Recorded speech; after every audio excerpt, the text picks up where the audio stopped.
Bwana libarikiwe. Amen. Katika mambo yako ufanyayo, jifunze kumshirikisha Yesu wa Nazareti ili upate kufanikiwa katika maisha yako ya mwilini na rohoni. Katika somo niliyosoma kichwa chake, katika mambo yako ufanyayo, jifunze kumshirikisha Yesu wa Nazareti ili upate kufanikiwa katika mambo yako ya mwilini na rohoni. Habari tuliyosoma ni habari ya Yesu Kristo akiwa amejitokeza na kujidhihirisha kuonekana kwa mara ya kwanza kwa wanafunzi wake walipokuwa wameenda kuvua samaki. Petro kwa sababu ya uchumi akaacha kondoo akaenda kuvua samaki ili aweze kujikimu katika maisha yake. Kwa hiyo tunaposoma tunaambiwa Yesu ajitokeza eneo lile, wakaenda kuvua usiku kucha, hawakupata samaki wa aina yoyote kwenye hiyo bahari, kwenye hiyo sehemu ambayo kwa wameenda kuvua. Lakini tunaambiwa sehemu tunaposoma mstari wa 3.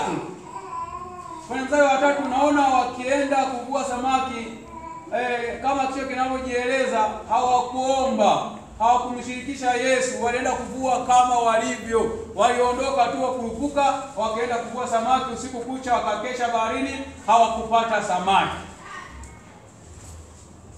Kwa maana hiyo, katika mstari wa 3 tunajifunza kwamba maarifa yako, nguvu zako, bidii yako, elimu yako bila Yesu, bila msaada wa Yesu ni bure. Bahari sio kwamba samaki hawakuwemo, walikuwemo, ila hawakumshirikisha Yesu Kristo kwamba Yesu, naomba tutangulie, tunaenda kuvua.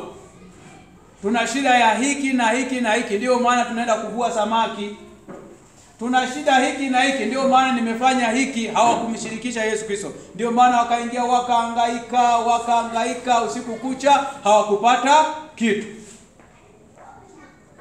Kwa katika maisha yetu, kumbe tunapaswa kumshirikisha Yesu Kristo mambo yetu, yao ya biashara, ya kiuchumi, ya masomo. Mshirikishe Kristo, yuko tayari kusaidia.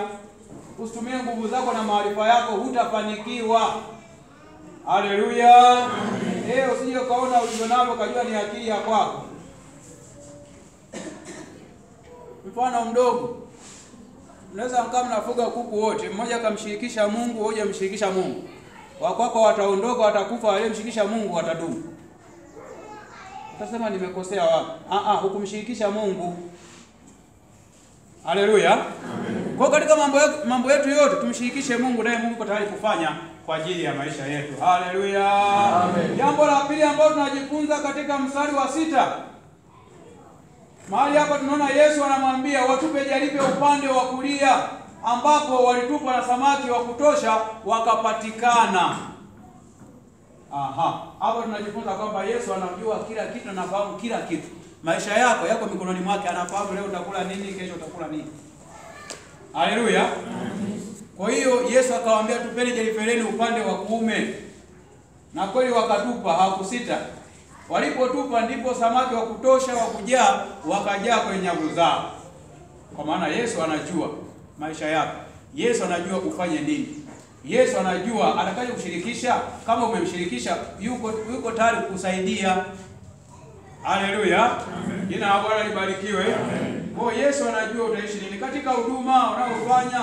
Mshirikishe Yesu, naye Yesu yuko tayari kuokoa watu. Tunapotumika semina hapa, jamani, tuna semina na nini? Anayekuja kufanya pale sio yule mtumishi, ni Yesu anataka kufanya. Kwa hiyo sisi tuna kazi ya kuiombea semina, kuiwezesha ili Mungu aokoe na kuponya. Si akili za mhubiri, si akili za mwinjilisti, si akili za waombaji, ni akili ya Yesu mwenyewe anayeingia kukati kufanya kazi ile. Haleluya. Hivyo tumshirikishe Mungu kwa mambo yetu yote ambayo tunakuwa tunafanya. Tuwe tunamuomba na yeye yuko tayari kututendea, yuko tayari kutimiza yale ambayo tunayaomba. Lakini unaposoma kuanzia mstari wa 15 na kuendelea pale mahali kwanza tunaangalia haja ambao Bwana Yesu aliangalia haja ya kimwili kwanza ya wale wanafunzi. Aliangalia mahitaji yao, wanataka nini? Wanashika samaki. Ndio akaziachilia zile samaki. Akasema wamepata samaki bado wana njaa. Ndio ikapatikana sehemu pana moto wa makaa ambapo akawa amebanika pale samaki na mkate ili aweze kuwezesha kuwalisha. Kwa hiyo Yesu aliangalia mambo ya kimwili. Kama kichwa kinavyosema kwamba tumshirikishe Yesu mambo yetu yote ili atuwezeshe katika mambo ya mwilini na ya rohoni. Kwa hiyo Yesu akaamua kuwawezesha kwenye mambo ya mwilini kupata chakula. Baada ya hapo ndipo akaingia kwenye mambo ya rohoni. Akaanza kumwambia Petro mambo ya rohoni.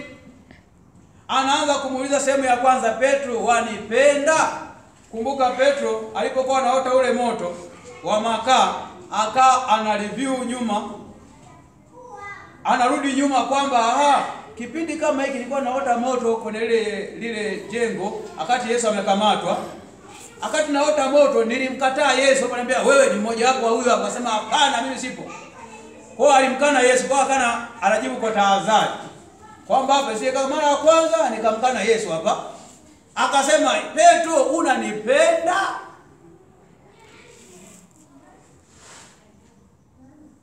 Akasema ndio Bwana, wewe wajua kana kupenda.